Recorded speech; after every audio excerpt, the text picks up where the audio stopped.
Ese nawe ukora siporo kugira ngo ugabanye ibiro? Cyangwa se ukora siporo kugira ngo utere neza? Ugire mu nda zeru cyangwa se ugire ibituza, ugire iboko cyangwa se uzane ikono? Ariko siporo nayo ishobora kugufasha mu kugabanya umuhangayiko. Wowe se wari ubizi ko siporo yo kwiruka ifasha mu kurwanya umuhangayiko? Reka tubiganireho. Gusa reka nkwibutsa ngo ukore subscribe ku Kibabi TV, ukomeze usharinge, usige na comment kugira ngo dukomeze tubageze ibiganiro byiza. Kandi arega nushaka kwamamaza yaduhamagara kuri 078 79 40 19. Akenshi abafite ikibazo cy'umuhangayiko bakunze kumva inama zinyuranye zabafasha, zirimo gusinzira neza, kurya indyo yuzuye no gukora imyitozo ngororamubiri. Muri izo nama, gusiganwa cyangwa se kwiruka birihariye, si imyitozo ngororamubiri gusa, ahubwo ni n'umufasha ukomeye wa roho cyangwa se umutima, nk'uko siyansi bisobanura.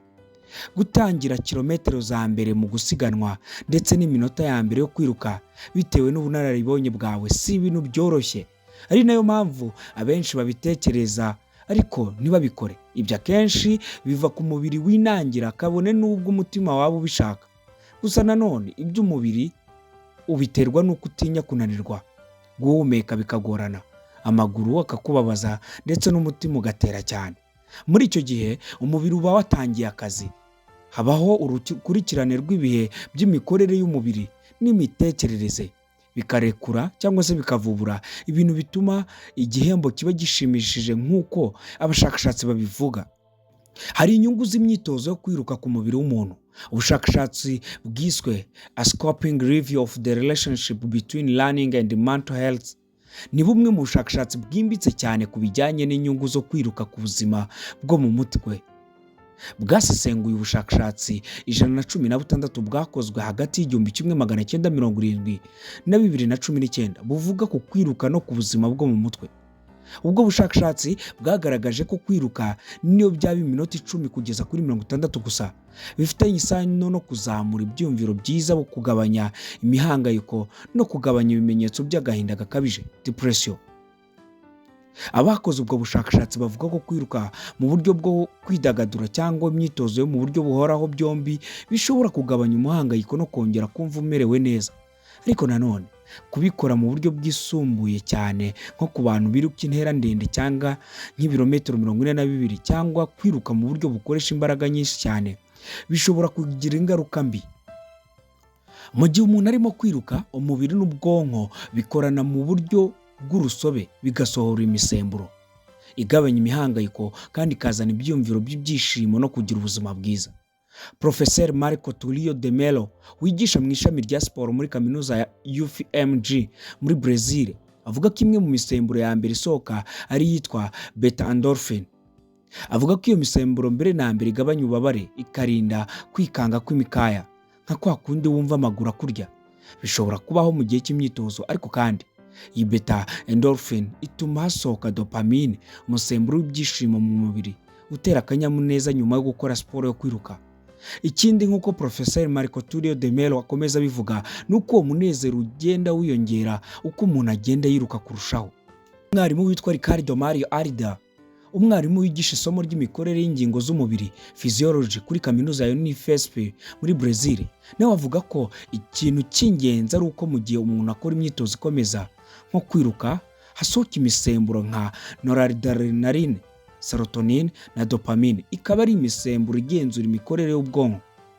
Ku bantu bafite imihangayiko cyangwa agahinda gakabije, depression, urwego rw'imisemburo ruba rwarahindutse. Imyitozo ngororamubiri rero ifasha kuyiringaniza no kugabanya ibimenyetso by'izo ndwara.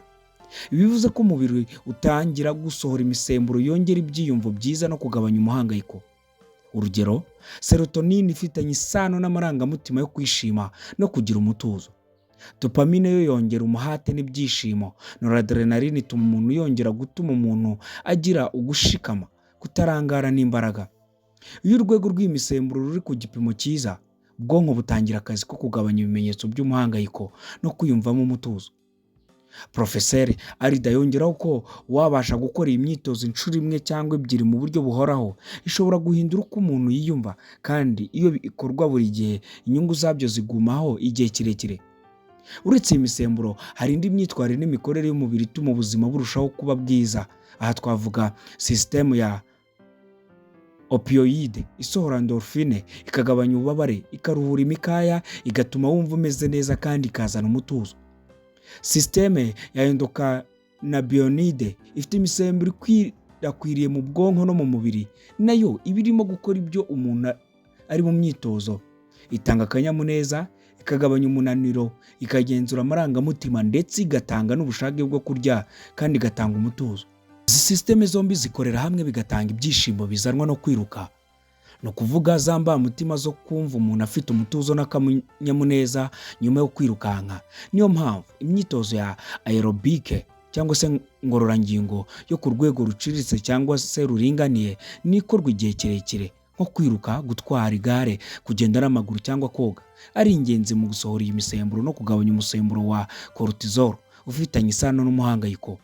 Ariko nanone kwiruka nibyo abantu bagirwa inama cyane yo kubikora kuko bikunze kuba byoroshye kubigeraho, nk'uko Ana Victoria Reno, impuguke mu mitekerereze y'abakora siporo wo mu mpuzamashyirahamwe y'abakora imyitozo ngororamubiri muri Brazil, yagize ati siporo idasaba ubumenyi bwinshi bitandukanye no koga, aho ugomba kwiga guhumeka no guhuza ingendo, cyangwa tennis isaba ubumenyi bw'ibanze n'imyitozo. Kwiruka ni ibintu bisanzwe kandi by'umwimerere byizana mu muntu. Uhera ku kugenda ukongeraho umuvuduko hanyuma ukiruka. Ibi bituma abantu batangira vuba kandi bakabona ibisubizo byihuse. Nagize ati ukeneye imyambaro yoroshye, inkweto zikwiranye n'ahantu hisanzuye, nta batsinze cyangwa se abatsinzwe. Iyo wiruka wenyine uba watsinze. Ejo wirutse iminota 20, nyuma y'iminsi mike ushobora kugera kuri 30. Iryo terambere ryihuse ritanga ibyiyumviro byiza cyane ku buzima bwo mu mutwe. Reno asanga urwo rukomatane rwo kuba byoroshye bitanga ubwigenge n'ibihembo by'amarangamutima ari rwo rutuma kwiruka biba igikoresho gikomeye mu kongera ubuzima bwiza bw'umubiri, cyane cyane ubwo mu mitekerereze. Umuti wa roho: kwiruka si imyitozo y'umubiri gusa, ahubwo ni imyitozo ya roho. Gutsinda ibihe by'akababaro mu minota ya mbere, guhangana n'umunaniro no kwihangana kugeza ku musozo. Bisaba kutarangara, kwihangana no kugira imbaraga zo kudacika intege. Ibyo byose ni indangagaciro ziba zikomeza kwiyongera buri uko witoje. Niyo mpamvu ingingo y'imitekerereze mu kwiruka igira uruhare mu kugabanya umuhangayiko. Iyo umuntu yiboneye ko ashobora gutsinda inzitizi nto, bimwongerera icyizere mu bushobozi bwe no kumva ko afite ububasha ku buzima bwe.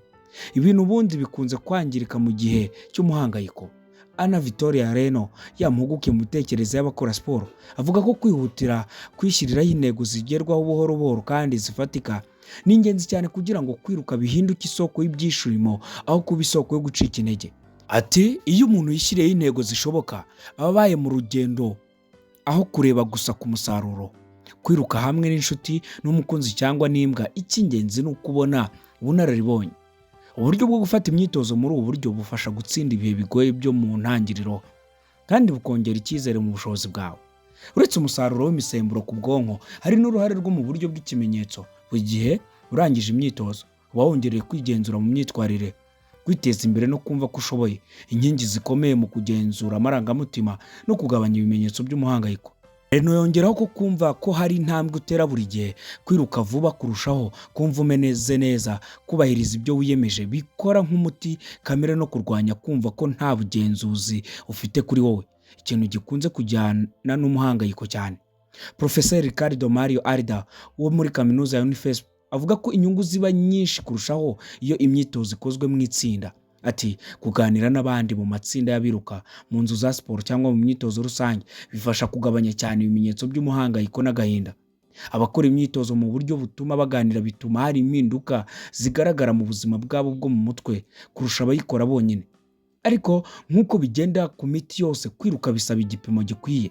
Reno aburira abantu ko gukabya bishobora kuba ikibazo iyo umuntu atangiye kwirengagiza ibijyanye no gusinzira, imibanire cyangwa akazi. Iyo ibindi bice by'ubuzima bishyizwe ku mwanya wa kabiri kugira ngo habe umwanya wo kwiruka, ni ikimenyetso cy'uko hari ukutaringaniza. Mu buryo bwiza, kwiruka bikwiriye kuba igice cy'imibereho ya buri munsi, ariko ntibibe ikintu cy'ingenzi kurusha ibindi. Kenshi imyitozo itugirira akamaro ni imyitozo ukoze uyishimiye. Ishyirahamwe rya Amerika ryita ku buvuzi bujyanye n'imyitozo ngororamubiri American College of Sport Medicine risaba ko umuntu ukoresha nibura iminota 150 y'imyitozo ifite ingufu nkeya cyangwa nyinshi buri cyumweru ikagabanywa mu minsi y'icyumweru. Niyo mpamvu inzobere zigaragaza ko nta kamaro ko gukora imyitozo icyumweru kimwe cyangwa bibiri hanyuma ukayihagarika igihe kirekire. Mu by'ukuri imyitozo ifite akamaro kurusha indi niyo umuntu ashobora gukora mu buryo buhoraho, ayikunze kandi akayikora mu buryo buri kuri gahunda. Nubwo kwiruka hamwe n'imyitozo ya aerobi cyangwa se aerobic bigira ingaruka zikomeye ku guhangana n'agahinda n'umuhangayiko, Professor Arda avuga ko gukora imyitozo yo guterura ibiremereye bifite akamaro, cyane cyane iyo bikozwe buri gihe kandi mu rugero ruringaniye. Byibanda ku kuramba, kubikora mu buryo buhoraho kurusha kongera imikaya. Icy'ingenzi ni uko imyitozo yaba iya aerobic cyangwa iyo guterura ibiremereye ikorwa buri gihe kugira ngo umusaruro mwiza ku guhangana n'umuhangayiko no kugira ubuzima bwiza ushinga imizi. Professor Tulio de Mello wo muri UMFG yongeraho ko kwishimira imyitozo ari ingenzi cyane. Biratandukanye guhatira umuntu kwiruka kandi atabikunda cyangwa se n'ubikunda. Dopamine itangira kurekurwa iyo za beta endorphin zitangiye gukora, bityo kwiruka bitanga ibyishimo vuba. Imyitozo yo guterura ibiremereye yo itanga ibyishimo buhoro buhoro, ariko nayo igabanya umuhangayiko. Ku bantu badakunda kwiruka cyangwa biyumvamo ubunebwe, inama ni imwe gusa: shaka imyitozo wumva ukunze koko.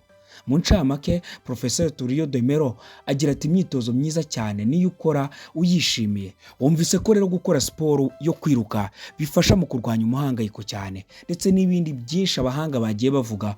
Ukwiriye kubikurikiza kandi reka twite ku buzima bwacu. Gusa ndabasaba gukora subscribe ku Kibabi TV kugira ngo dukomeze twagure umuryango w'Ikibabi TV. Turabakunda, mugire umunsi mwiza.